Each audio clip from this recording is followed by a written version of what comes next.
Et ils vont nous dire comment ils vivent dans la peau de quelqu'un d'aussi célèbre et s'ils en profitent, d'autant plus qu'ils sont tous les trois dans l'actualité par procuration. On commence, si vous le voulez bien, avec vous, Gérard Delalot.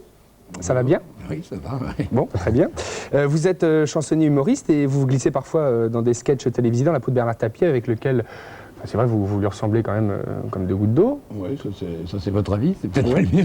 Certains pensent que c'est un air de famille, simplement? Non, il y en a qui me confondent. Ouais. Mais enfin, moi, je prétends que c'est lui qui me ressemble. Ouais. D'accord. Ouais. Non, mais j'ai une explication à ça. Moi, j'ai pas cherché du tout à faire politicien ou homme d'affaires, et je crois qu'il cherche à faire comédien parfois. Et au début, de votre carrière, vous étiez même en concurrence directe, puisque Tapie et vous étiez chansonnier à Mouffetard. Je crois pas qu'il était chansonnier, il était chanteur. Oui. Ouais. Moi, je faisais la Manche aussi dans le même quartier. On nous a souvent confondus. Oui. On vous confondait à l'époque? Oui, de temps en temps, mais moi, je connaissais pas du tout ce personnage à cette époque. Et quand on m'appelait Bernard, je disais bon. Et qu'est-ce qu'on vous disait dans la rue? À cette époque-là? Ouais. Bon, pas dans la rue, on me disait rien, puisqu'il n'était pas connu. C'est simplement des gens qu'il connaissait, qui croyaient parler à moi ou à lui. Il a dû avoir les mêmes problèmes. Et quand on fait des spectacles aujourd'hui, quand vous produisez sur scène, est-ce que vous sentez que les gens sont saisis par la ressemblance ou l'air de Au famille? départ, je suis obligé un peu de désamorcer l'affaire, parce que si je ne le fais pas, c'est très très embêtant. C'est-à-dire qu'il y a un malentendu. En plus, les gens croient. J'ai eu le malheur de le faire à la télévision, ce qui n'était pas une bonne idée au départ. Chez qui? Chez Sébastien. Chez Carl Zero aussi? Chez Carl Zero, oui. Parce que je pensais que les gens pourraient comprendre qu'on était deux et que ça désamorcerait, et ça n'a fait qu'amplifier le phénomène. Donc ça me gonfle franchement.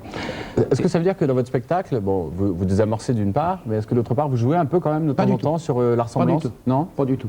Non, j'en parle au début, j'explique que c'est pas moi, et puis que c'est vrai que depuis 2 mois, ça m'arrange, franchement.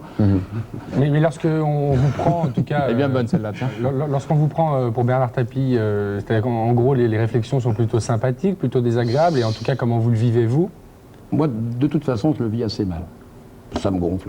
C'est-à-dire que quand c'est 22 fois par jour ou 32 fois par jour, le premier, ça me fait sourire, mais au bout de 20 fois, c'est Non, drôle. on vous dit quoi? Ah, Bernard Tapie, non? Ouais, on me dit allez l'OM, ça encore c'est sympathique, mais des fois on m'insulte. Ah oui, sur quel thème? Il n'y a pas très longtemps, là, on m'a dit ah, t'as le droit de sortir, parce qu'il était en prison, j'étais en train d'acheter des cigarettes, je me suis fait agresser. Mais très très violemment, je me suis même sauvé. Et vous dites le 20e qui vous dit ça, mais le 20e, il ne sait pas qu'il est le 20e. Ben, je sais bien que. Mais moi aussi, il ne sait pas que c'est 20 fois que je l'entends.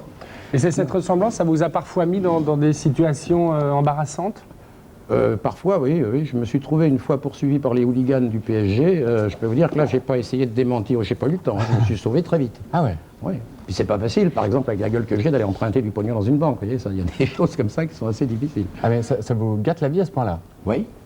Vous pensez que ça a altéré votre carrière de comédien? Pas du tout, non, je pense pas ça. J'essaie de faire inverser la tendance et ça se passe pas mal pour moi pour l'instant. Parlez-nous un tout petit peu, brièvement, si vous voulez bien, de votre spectacle. Mon spectacle, c'est des chansons extrêmement courtes, parce que je trouve que les grands ont le temps de faire chier. Les miennes sont très courtes, elles font 10, 20 secondes. Vous voulez pas nous en pousser une petite de 10 secondes? Une petite, si vous voulez. Le pétomane nippon pompon opérait à reculons, car il adorait depuis toujours envoyer ses perles à rebours. Super.